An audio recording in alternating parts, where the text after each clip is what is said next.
this is Jenny from Just Being Me, and you're listening to the Learning to Love Yourself podcast, the show that inspires you to put yourself first. Learning to love yourself on the path to happiness. Learning to love yourself on the path to happiness. Welcome back to Learning to Love Yourself podcast. My name's Jenny Field, and today I am so privileged to be with one of my neighbours in my village, the very lovely Steph Pope. And she's going to tell us a little bit about her journey and where that's led her to. Morning, Steph. How are you doing? Morning, Jenny. I'm good, thank you. Yeah, all good. So tell us a little bit about what made you realise that you needed to start putting yourself first. Okay, so I think, I have two small children. So putting myself first has not been top of the list for a few years now. And around sort of like middle of last year, we had a bit of a family tragedy and everything sort of came to a head. And I just was feeling not happy at all, really, if that makes sense. Like, you just spend the whole day sort of like, going to work, and then the kids are driving me mad and just getting cross with about, very short fuse and that sort of thing. And it was around that time that I realized I needed to do something to help myself because it wasn't going to get better on its own. And I reached out to a charity, I think they're a charity called TalkWorks, and just to kind of chat through things. I had quite high anxiety with driving, multiple checking of seatbelts, that sort of thing going on.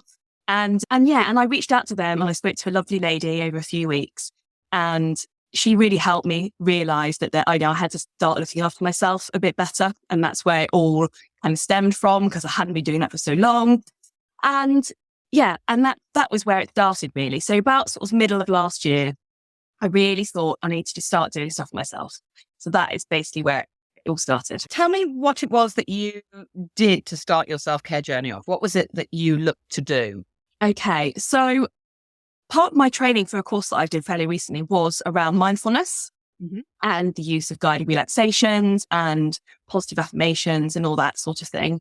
So I really kind of embraced that. I'd done sort of the background, the theory behind how they work and stuff. Yes. I wasn't overly good at using them for myself, particularly, although I could happily talk about them to other people. So I really made an effort to do that sort of thing for myself, some guided relaxations and positive affirmations. And I found some, fab podcasts that I could listen to, which is a lot easier to do when you've got kids around and stuff, like podcasts about, self-care and looking after yourself, and things like just going out for a walk without my phone, like leaving my phone behind, which felt like I lost a limb the first few times I'd done it.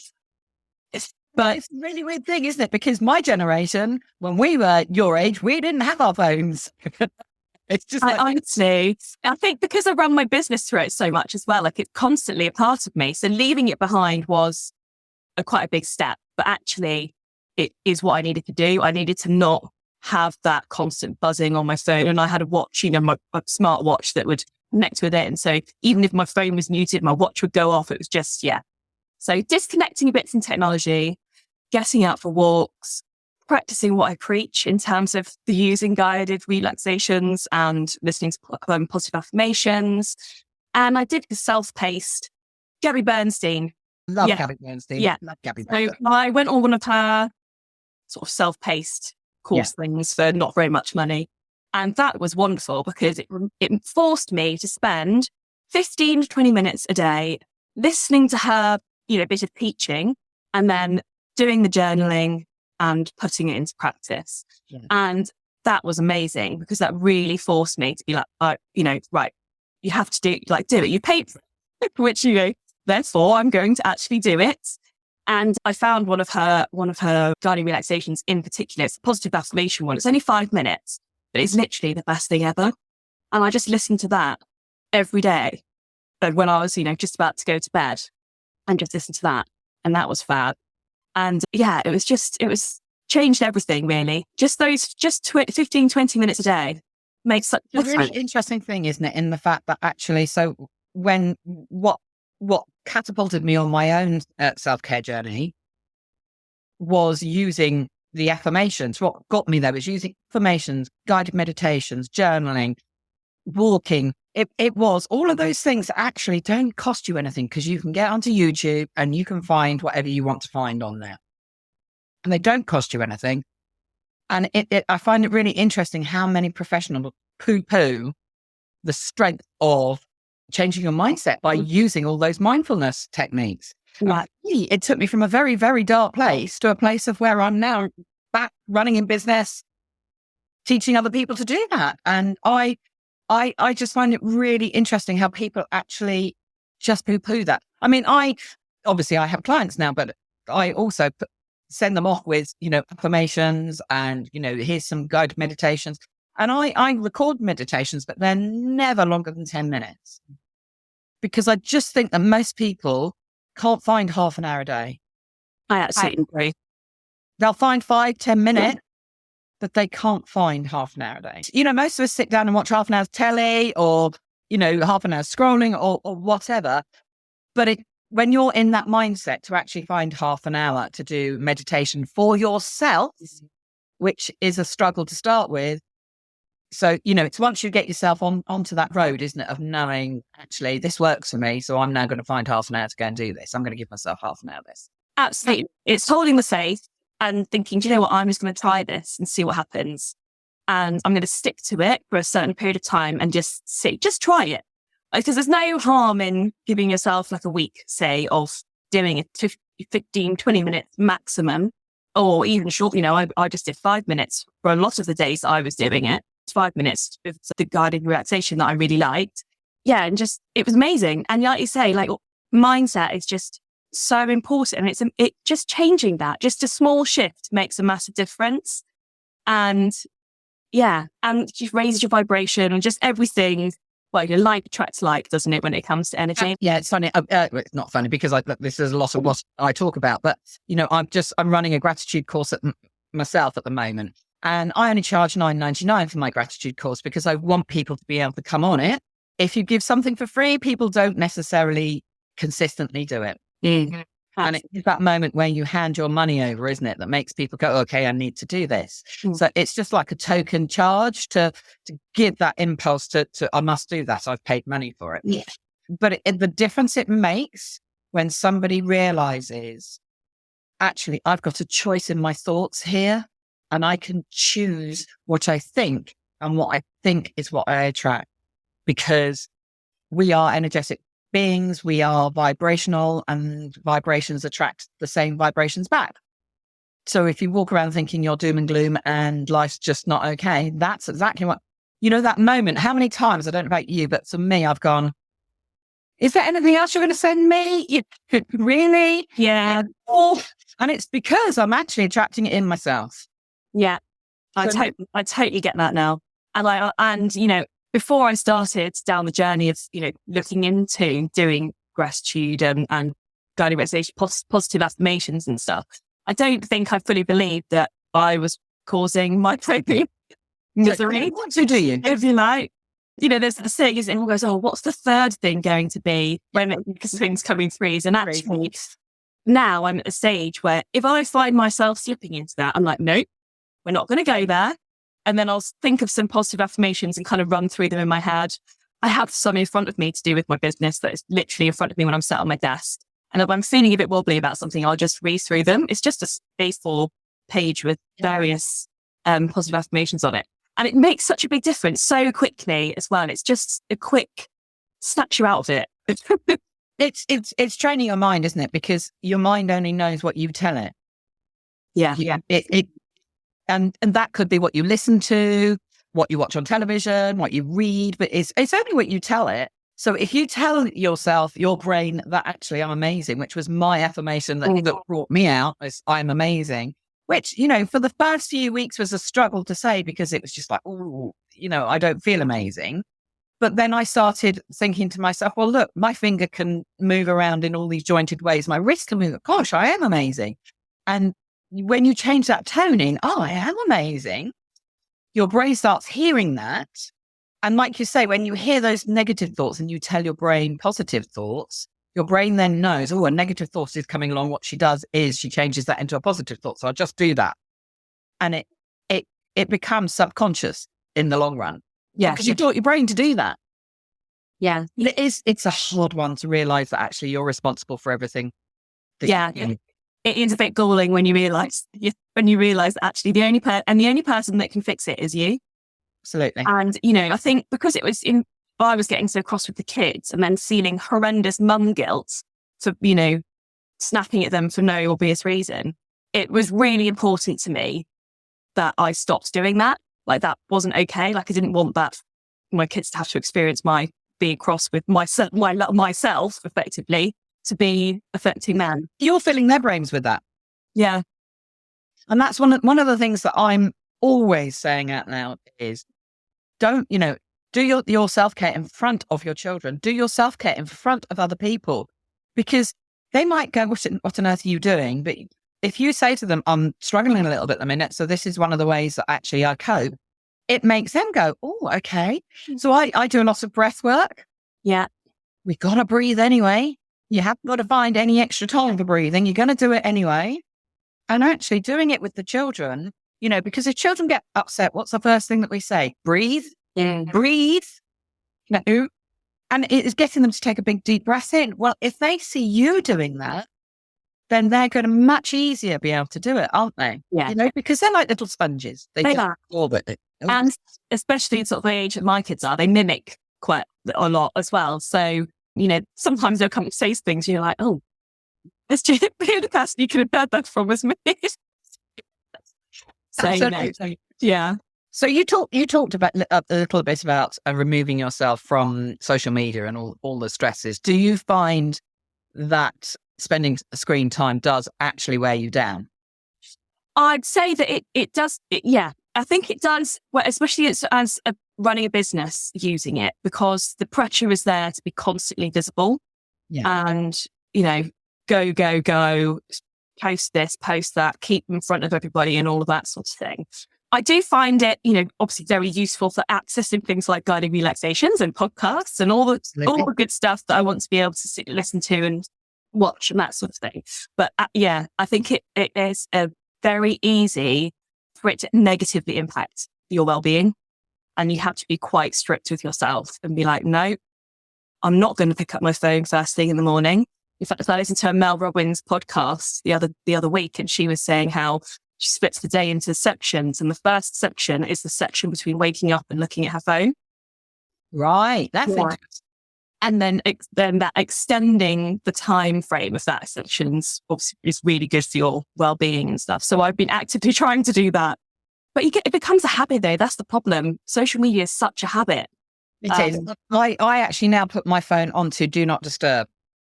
Yeah. And it doesn't buzz, it doesn't light up, it doesn't do anything. And what I've noticed since I've learned that, because, I'm of an older generation that doesn't instinctively know you can do these things. Right? So my daughter just goes, well, just go and look. And I can think, I don't, I just do what I know. I'm getting much better. I am getting much better. But what I do then is I think, where's my phone? Because it's not made any noises. I've walked away from it and left it somewhere, and I then have to retrace all the steps to find it again, which is no bad thing, is it? It's absolutely no bad thing. But, I even listen to books on my phone. I listen to it. So my phone is around all of the time. But it is something that actually is such a relief to get away from sometimes. This constant barrage from people wanting your attention in one way or another, and then you giving your attention to other people. Yeah, absolutely. So each day, Steph, what would you say that you do self-care wise? Do you have a daily routine? So delaying that initial going onto my phone thing, I'm working on that. That's something that I'm trying to do every day. Okay. Things like I will do breath work as well, actually. If I tend to, not necessarily every day, but if I feel like I need to do it, then I will try and do some breath work. In the evenings, I always try to listen to a guided relaxation of some description. I really love it. I love a load of Gabby's ones. I think she's fab. And I love listening to her podcasts and stuff too. And I also have, this is from a book that I read, a gratitude stone. That's right. In my head. And it's actually a crystal. It's a moss agate palm sized crystal that I bought that I just fell in love with. I thought it was beautiful. And I use it as my gratitude stone. So I will pick that up and I'll hold it and I'll think of 3 things from that day that I'm grateful for. And that's been a really lovely practice as well. Because even if it's been a bit of a naff day, things haven't been quite as good as I'd like them to be. It's quite nice to then just actually have to think of the 3 good things that have happened and be able to do that.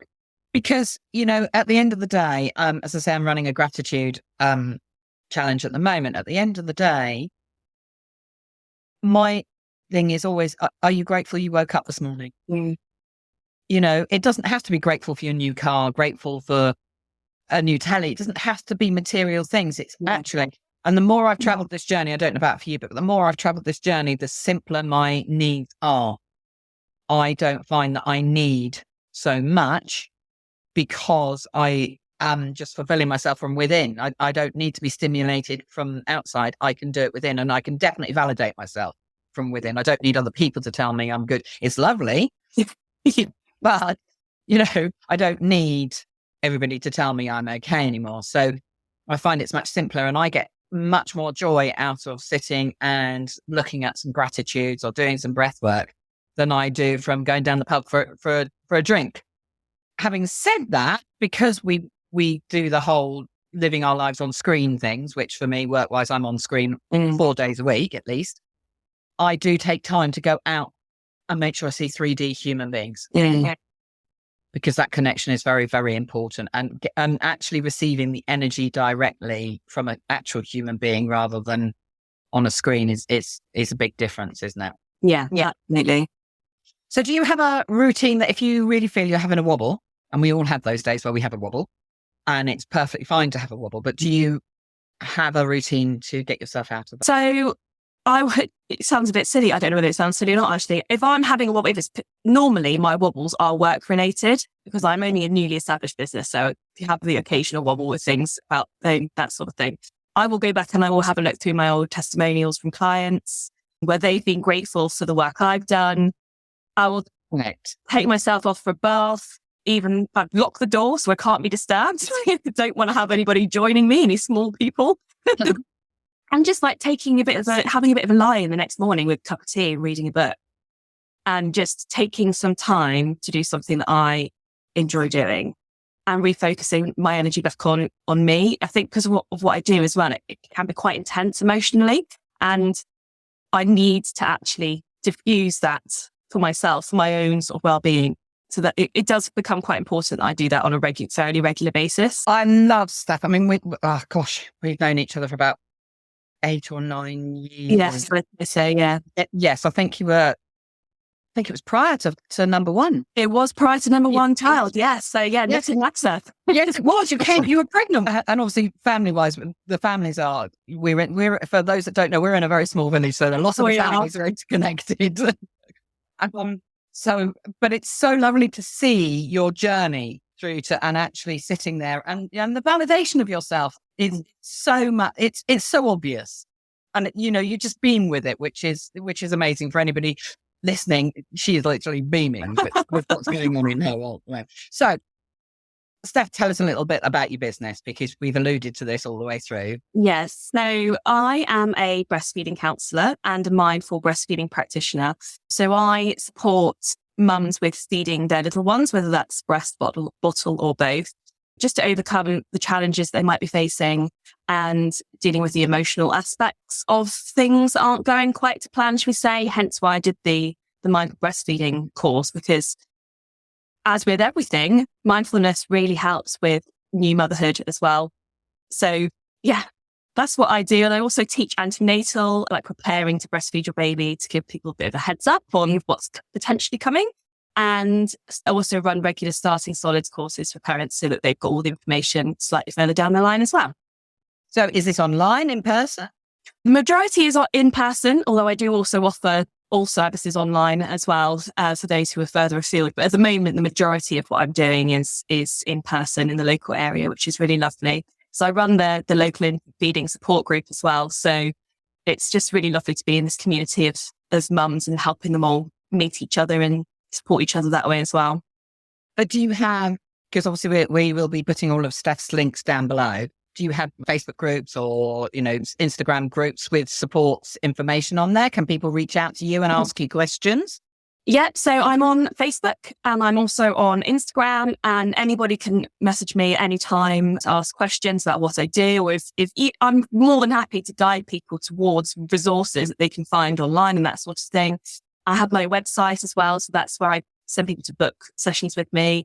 So yes, I've got the whole shebang. Well, and then wherever anybody is, they can actually reach out and find out some information. Absolutely, yes. And the Mindfulness Feeding support group is completely free as well to attend. So if anybody ever needs support with feeding their baby, then they can come along to that, and that's weekly in Kingsbridge. So we're in South Devon for those that don't know, but I'm sure you could always reach out to Steph and she will give you guidance as to reach out in your areas where you can find bits and pieces. Absolutely. I have a good network of fellow people working in the breastfeeding world all over the country, which has been really lovely as well. Lovely. Perfect. Well, Steph, thank you so much for spending some time with me today. That's been really great to catch up. Yeah, it's been lovely. Thanks, Jenny. If you feel you need a little bit of self-care accountability, then Just Being Me's accountability group is the perfect place for you. You'll be part of an incredibly supportive community, be held accountable for daily affirmations and gratitudes, have group coaching sessions twice a month, as well as other self-care tips and support. All of this for £22.22 per month. What's not to love? Click the link below. Thanks for listening today. If you'd like to know more, you can find all the links down below. Oh, and don't forget to press subscribe so you can catch the next one. See you soon.